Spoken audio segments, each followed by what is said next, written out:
Houston freeze has impacted yards and gardens across the area. Take a look. This is video that was sent to us by a viewer. They used our Click to Pins feature to show us their protective yard tarp. They say parts of it frosted over from the inside. These types of conditions left a mark on gardens all across the Houston area. It affected all kinds of plants and food sources. Meteorologist Daji Aswad went to Hermann Park. She went to see how their garden made it through this freeze. Here at Hermann Park, the family garden not only adds to the beauty, but it also gives back to the community. I was able to speak with the director of Green Spaces about why protecting these plants is so important. Does the family garden always look like this? No, as most Houstonians know and have recently experienced, we just had a pretty significant freeze. It did dip down into what we call a hard freeze.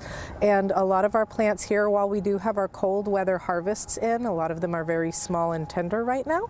And so just as an abundance of caution, we went ahead and covered it. Since 2014, the harvest, thankfully, we've been partnering with the Texas Master Gardeners and our own wonderful staff. They've been collecting everything we're growing here, and we donate it and work in conjunction with the Texas Women's and Children's Shelter, and that way we can provide some good fresh food for them. 2 years ago now, the output was around 600 pounds annually.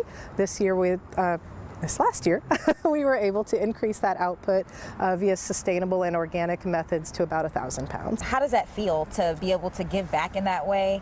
Oh, it's wonderful, and honestly, good, fresh, healthy food is so important. When we get the hard freeze in the forecast, or any type of freeze in the forecast, it's even more important to protect this family garden? Yes, it's a resource we want to keep thriving and available so that we can keep those outputs as high as possible, since we know that it's going into the community. If you walk around the Centennial Garden for today or the next few days, you actually will see some cold damaged plants. That was intentional, and then they'll rejuvenate in the spring and we'll get a lot of beautiful fresh green growth. And if you want to give a helping hand, you can volunteer here at the family garden. All you have to do is head to Click to Houston for more details. In Hermann Park, Daji Aswad, KPRC 2 News.